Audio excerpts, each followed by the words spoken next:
connect to a video system. Oh, great. Yeah, good. I had a little stress. Because actually in the cloud, apparently it was full. But I can record on my drive, let's say. Whew, good. Great. Hello, good afternoon. Hello. Hello. Good afternoon. Success. We managed to connect. Yes. I had a little stress because the machine told me I cannot record, and I found a way to record. Yeah? So it's okay. Yeah, it's okay. Yeah. It's kind of last minute stress. Yeah. Of course. This technological thing. Hello, Miss Kenyan. We don't hear you. Sorry. Now, can you hear me? I'm the Ombudsman, new personal assistant. Yes. Nice to meet you. Nice to meet you too. I just wanted to check to make sure.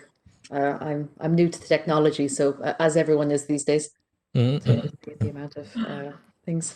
So Thank you. I'll mute myself again if that's all right. Okay, that's fine. Yeah, Okay, thank you.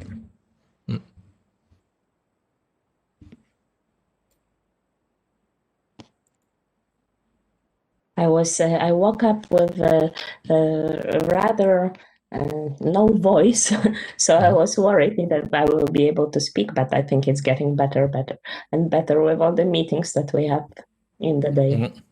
Yeah, indeed, a lot of meetings. It could go worse, so it could, then it's not going this direction. I guess the students will connect in a few seconds.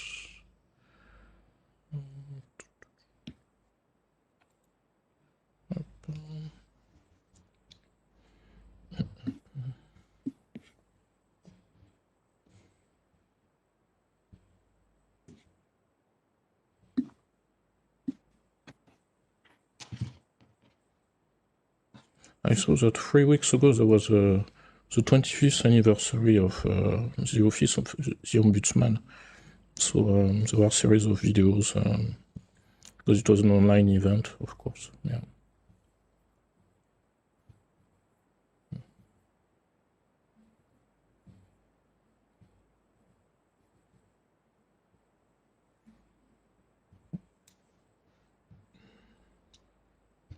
Unfortunately, I didn't know about this, so I didn't attend the event. But they've been doing lots of things during the years, and the team is getting bigger and bigger. And I'm glad to hear that students know about these things. I mean, when I was a student, when I was an undergraduate student, to be honest, I don't think I knew anything about the EU Ombudsman. Actually, I had a professor when I was in my master program who helped to set up the European Ombudsman office a long time ago. Older French professor, and he was quite often in Luxembourg, in Brussels, and he was telling us about this. Inspired from the Swedish Ombudsman, of course.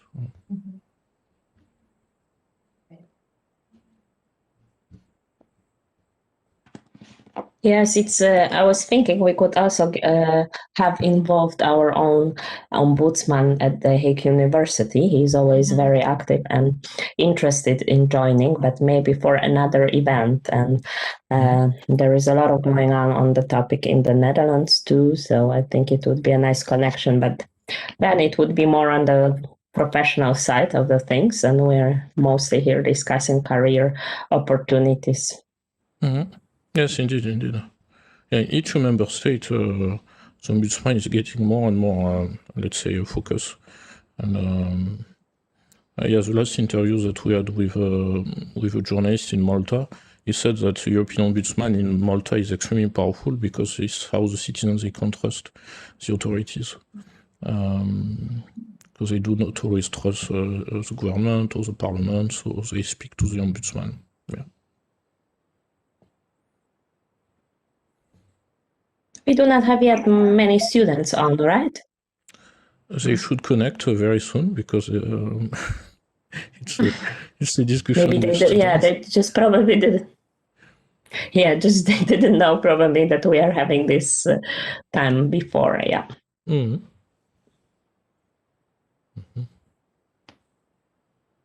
I will text them. Yeah, tell them that we are waiting for them.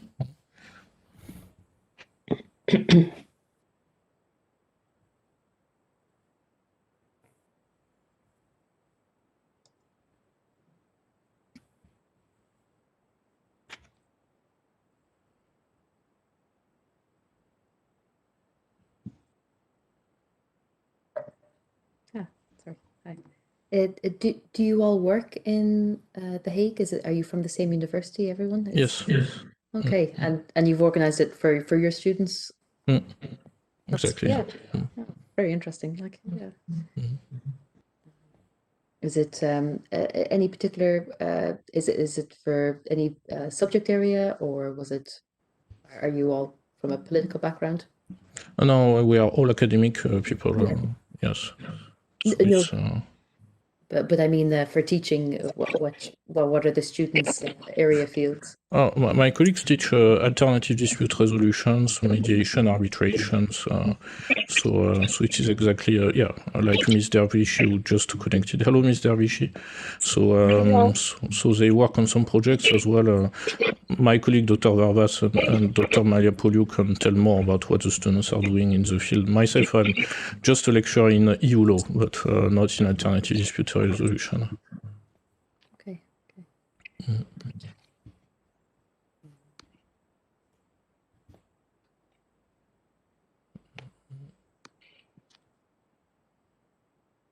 Hello, Suela. Hello, can you hear me? Very well. Perfect. I texted the students that were already in so that they can join. These are the stressful moments before the beginning, that we are all checking our connection. We are all panicking that something may be wrong. Hello, Hi. Tony. Hello. Hi.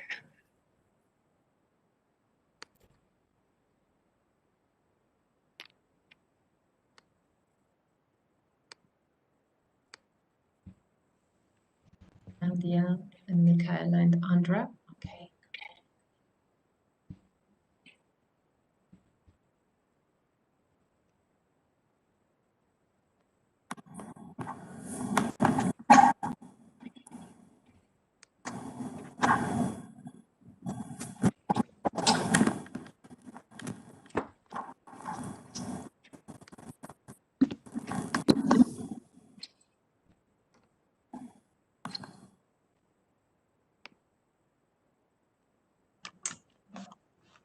Hello, Ms. Kuruchu. Hello, Mr. Aroti.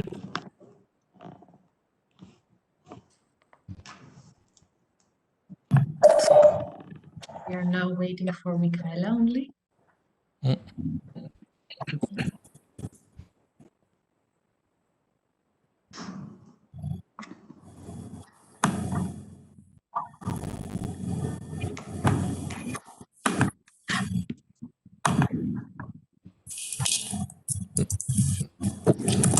Ms. Kuruchu? Yes, can you hear me? Yes, but be careful, there's background noise. I don't hear anything. Let me mute my. Hello, Mr. Can you Mosquito. still hear anything? Yes, but be careful about the background noise. So when you do not speak, please cut your microphone. Yeah, thank you.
Good afternoon, Miss.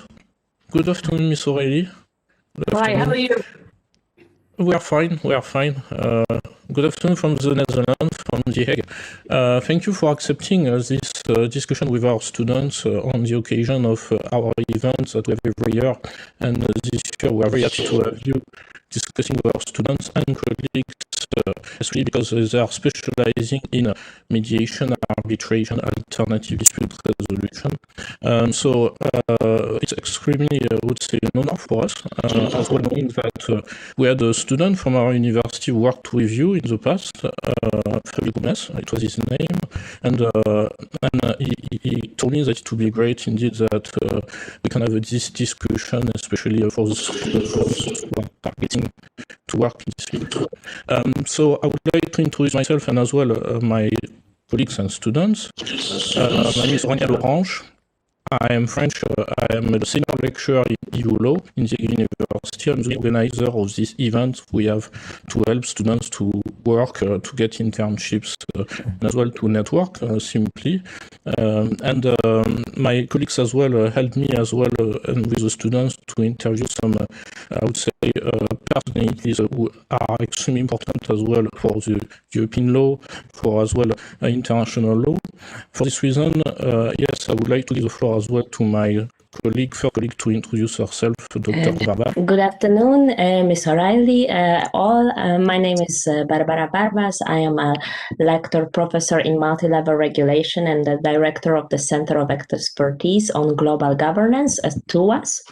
In our research group and in our center, we investigate the role of alternative dispute resolution, ADR, in increasing public trust in regulatory actors such as the EU.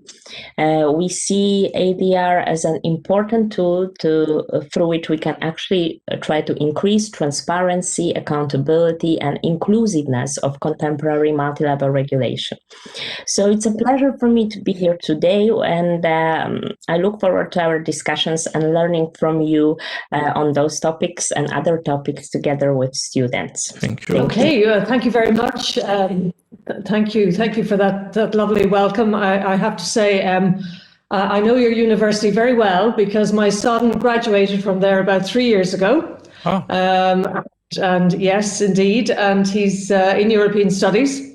And he's now in Washington in a communications role. So he's doing well so far. And I remember actually speaking at your college a few years ago while my son was still there. So I have very fond memories of it. And I wish all of the students the very best in their future, because certainly my son's experience was very positive and he enjoyed it enormously. So look, I'm here to tell you about the small office of the European Ombudsman. Some of you might not have been too aware of it. It's not like the Commission or the Council or the Parliament, which everybody has heard of. But to my mind, it's a very important office because our reach, our network, our work is right across the EU administration, because our job is, according to the treaties and indeed the Charter of Fundamental Rights, is to be the watchdog of the entire EU administration and to make sure that it does its work well, that it does its work fairly when it comes to dealing with citizens, businesses, and anybody else that has dealings with the EU.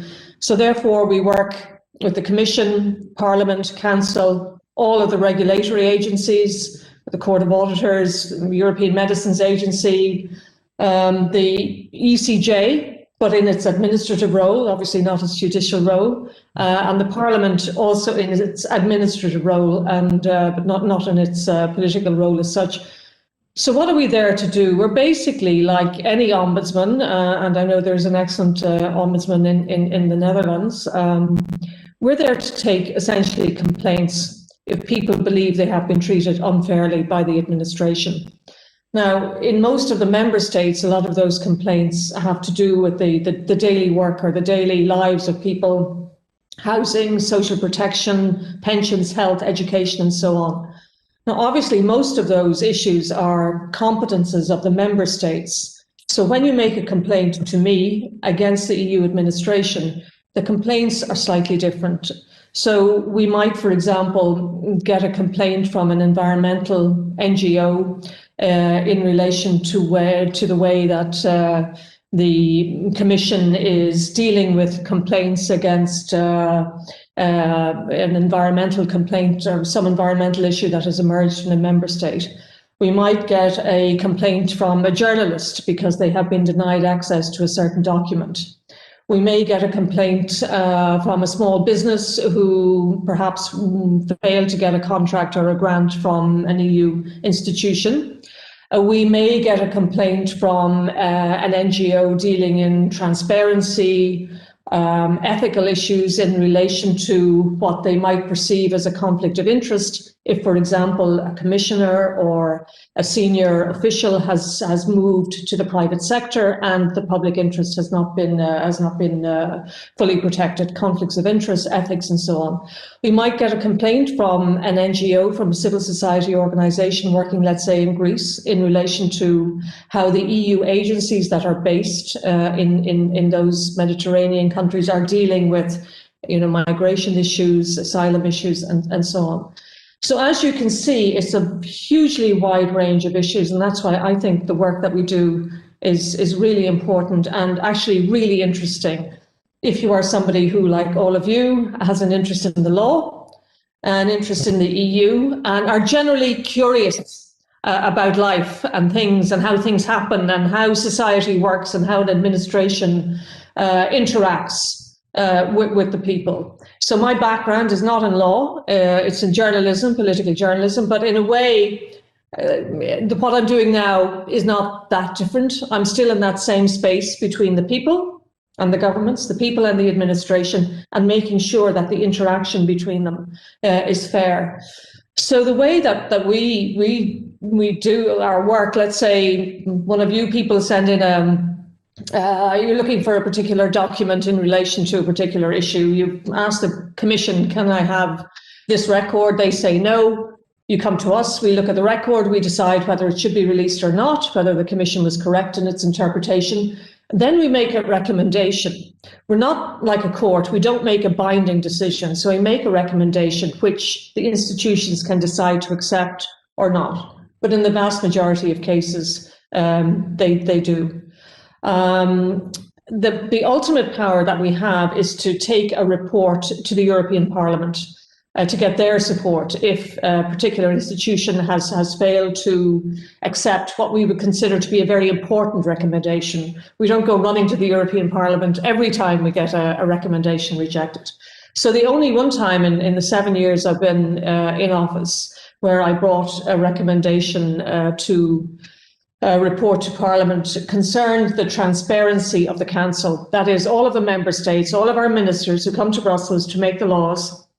And this was in relation to the transparency of that process. In other words, do we know the position that the Netherlands or that Ireland is taking in relation to a particular legislative proposal? Can we see the documents that they use to inform themselves about it?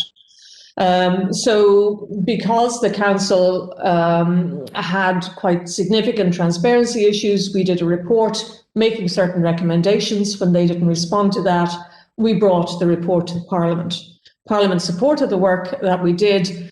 Now, it didn't mean that overnight the Council was going to accept what we did, but what it did was to feed into a larger argument, a larger debate taking place in civil society and member state parliaments and elsewhere, with the aim of influencing that cultural change within the Council to enable it to become more transparent. And in fact, it's the Dutch government that has actually led the charge in relation to that. At the moment as well, we're also doing an investigation into how the European Centre for Disease Prevention and Control operated when COVID came to Europe. Was it capable of dealing with what happened to all of us and to the EU? What has it done since? So in relation to that, what we're looking at is the interaction between the ECDC and the member states. Were the member states giving sufficient information to enable the ECDC to do its work?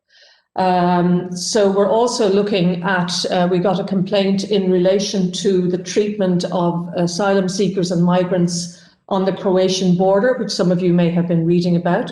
Now, we're not looking at what Croatia does in relation to that, but we're looking at the way in which funding that the Commission gave to the Croatian authorities for border management and human rights protection and all of that. We're looking at the way in which that money is being used. So it's not Croatia we're looking at the institution, but it obviously has an impact. It can influence the situation there. So that's just a flavour of what we do. On any given week, we don't know what sort of complaints we're going to get. We don't know what sort of investigations we're going to open. It could be anything. And that's why I think that's what makes the office very interesting. We also do what I call own initiative investigations, which I have the power under the statute to open an investigation into an issue, even if I haven't got a complaint about it, but if I think it is of sufficient public interest to do so. So, for example, when the US-EU trade negotiations were going on a few years ago, we opened an investigation into the transparency of that so that everybody could see what was going on between the EU and the US, so they could seek to influence that if they were a bit concerned about it. And we've opened the council initiative was also an investigation on our own initiative. So we can be very flexible in the way that we work. Now, in relation to just briefly, yes, we take interns every year. And in fact, we recently had an intern who went to your college, and I understand that he is now moved on and he's working in the European Investment Bank. So experience in our office is very good. Yes, you're aware of this, because we have fingers in so many pies, to use that English expression, where we're dealing with the Commission, with the Parliament, with the EIB, with the European Court of Auditors, with all of those agencies, so that if you do get an internship with us, you are exposed to a lot. And just briefly, you mentioned network. Network is critical. You may all be geniuses, you may all get first-class honours in your degrees, but how you are as individuals, what your attitude is, and your communication and other skills in building up a network is vital. Because if you talk to young people your own age or maybe a bit older in Brussels and you ask them, how did you get the job? It wasn't always standard going through the EPSO route, which deals with civil service competition. So, well, I knew somebody, or I got a job with an MEP, or this happened or that happened, and then I went here, there and everywhere. I mean, one colleague of mine started as an assistant to an MEP, then came to work for me, and then went to work for Google when they promptly sent him to Oxford University to do a master's.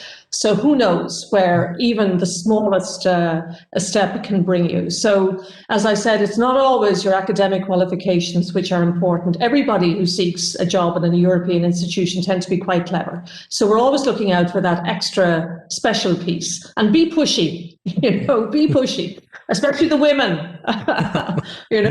Don't be afraid to, as they say, to show off. You've done so well in getting to where you're doing. The mere fact that you're sitting here listening to the European Ombudsman on a lovely afternoon means that you are engaged with your careers and you are interested in this. And let me tell you, that is a huge part of it. So thank you, and I'd welcome any questions you may have.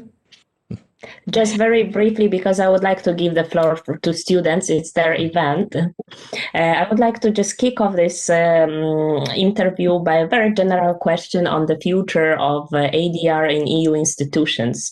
So I mentioned at the beginning that we studied ADR and its role in increasing transparency and legitimacy of different regulatory actors. So far, I think in Europe, we have heard about ADR in a negative sense. This also concerns TTIP negotiations, in which your office also took part, or investigation consultations in this regard.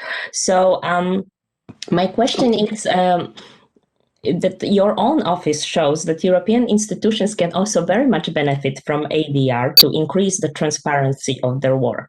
And the question here is whether, in your opinion, we should have more ADR schemes to be applied to EU institutions to further democratize their work.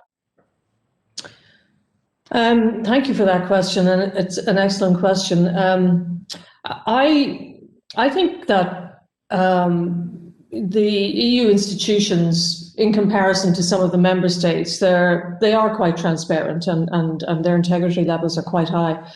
But I always say that they should be, because of the huge role that they play, and the increasingly huge role that they play. I mean, we've seen as well now, after the pandemic, how the EU is trying to gain greater powers in relation to public health protection, for example, you know. So my view would be that what is important is to use the mechanisms that are already there. And I've certainly, in relation to my office, which is a sort of alternative dispute resolution mechanism, I've been trying to maximise that work as much as I can. But very often it's the follow through to the work that we do. I mean, one of the big issues, as you know, especially nowadays when there are rule of law issues with some of the member states, is the legitimacy of the EU. And this was a huge part of the whole Brexit conversation, where they pointed to faceless, unaccountable bureaucrats and all of that. So when I make a recommendation in relation to transparency, or in relation to ethics, or in relation to integrity generally, I always I use that concept of legitimacy. And democracy, as we know, is fragile. And I suppose none of us 5 years ago could have anticipated the events in the UK, in the US, elsewhere in the EU. And I think this has taught us all a very sharp lesson about democracy. So I think the value of the ADR and those sort of mechanisms for, as you say, supporting democracy through increasing transparency and all of that, is that it increases the legitimacy of the institutions. So if I make a recommendation, or if a scandal emerges in the EU, the result of it is much greater than the actual event itself, because of the propaganda value that can be exploited by not people who are just Eurosceptic, but people who are absolutely hostile to the EU. So when people talk about transparency, integrity, ethics, they're not, you know, abstract concepts to be studied by your students, or, you know, to be talked about by civil society. They actually have real, vital meaning in the world. And that's what my office and my colleagues try to do, to make those links between the EU being afraid that its legitimacy is weakening, to the everyday things it does in relation to those issues. Thank you. Now a question from a student, Ms. Tarnowski. Hello, Ms. O'Reilly. I am Michaela Tarnowski, and I'm a student that is also involved in the Electorate Multilevel regulation. I joined because I am interested in good governance, and also in any alternative means of dispute resolution. And also I wanted to really interview you because it's really good to see female leaders in governance. And so I would like to ask you, what exactly propelled you to pursue a career as an ombudsman, first as an Irish ombudsman and then the European Union ombudsman, because before that you were a successful journalist and author. What exactly attracted you to this field? Well, when I became, as you say, I was a journalist and an author for many years, about 20 years. In fact, I started when I was very young, I should point out, and I greatly enjoyed journalism. I mean, from the time I was a small child, I was taking an interest in the world around me, in politics, current affairs, and so on. I mean, I can remember the American elections in the 1960s, so that's quite a long time ago. And I was always engaged in the world. And when the opportunity came to become an ombudsman in Ireland, I was also going to become Information Commissioner, which is a separate role dealing with transparency or freedom of information requests. And I was also on the sort of the ethics body, the national ethics body in relation to, public officials and so on. So it incorporated a lot. I was also Commissioner for Environmental Information as well. So all of those issues I was hugely interested in. And even though I was not going to be perhaps as free to be as opinionated as I might have been as a journalist in discussing them, it was the same. It was the same area as I said at the beginning. I mean, it was, when I did investigations when I was a journalist. I'm doing investigations now.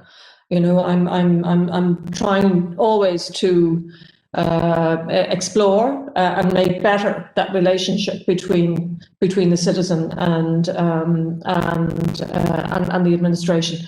Certainly, in the early years, people would ask me if I missed journalism, and certainly when there were very exciting political events going on, yes, of course, you'd like to be in the thick of it and writing about it or talking about it and so on. But in fact, I think what gives us all satisfaction in our careers is that we see ourselves making a difference. I know that seems like a bit of a cliche. I mean, I hope and I think that when I was a journalist, I made a difference, and I hope that as ombudsman, both at national level and European level, that I make a difference. But every day I'm still listening, watching the media, still engaged in everything that I was engaged in before. It's a different format, it's a different way of working, but it's the same, to use the word, sensibility that I bring to both jobs. Thank you. Now, Ms. Farwati has a question about your career as European Ombudsman as well. Hello.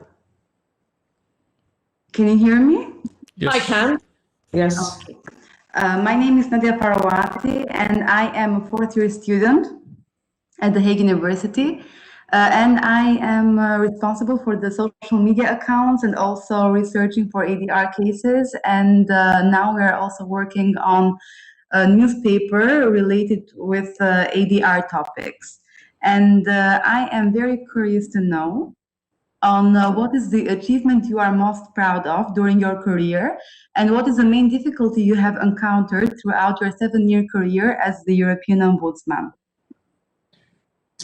Thank you for that question. I think what I'm proudest of in relation to my job as European Ombudsman is that, when I came into the office, I call it a small office with a big mandate. I explained the mandate to you at the beginning, watchdog over the entire EU administration. And I was determined to make the office more visible, more relevant, and more impactful. And I did that by setting out a very clear strategic plan in relation to, the core of it was focusing more than the office had previously done on own initiative investigations, finding those investigations that were of significant public interest that we could do in the hope and expectation of a good resolution. So that served a very important purpose because it brought our work to the attention of more people, and particularly people involved in civil society organizations and so on. And what that led to was a greater number of complaints coming to us that were of public interest. And then, so over the last few years, there has been a significant increase in the number of cases that we're dealing with. And I think we're getting into more and more important cases in terms of the public. I mean, for example, at the moment, we're looking into the Mercosur agreement between the EU and some of the South American countries in relation to environmental impacts and so on. We're also looking at a case involving a contract that was awarded by the Commission to the BlackRock Investment Company, which is a multi-trillion dollar investment company based in the US, which you may be aware of. We're looking at the Croatian issue. We're looking at issues around Frontex and all of that. So I believe, I think that what I'm proudest of on behalf of myself in my colleagues is that we have inserted ourselves into that EU space where I believe we absolutely should be. And one of the things, just to make a point about ADR, is one of the great things about it is its flexibility. it's relative informality, you know, compared to the courts and going through that judicial system, because anybody can come to me. It's a free service. Yes, people don't have to, the institutions don't have to accept my recommendations, but in general they do, or they accept some of them, and all the time you're influencing change. And very often you're not talking precise points of law, but you're talking about wider principles around an issue. I mean, just briefly, it was a case I meant to mention. A few years ago, a young Austrian woman who had been an intern with the EEAS, that's the European External Action Service, like the foreign service of the EU, came to us with a complaint that in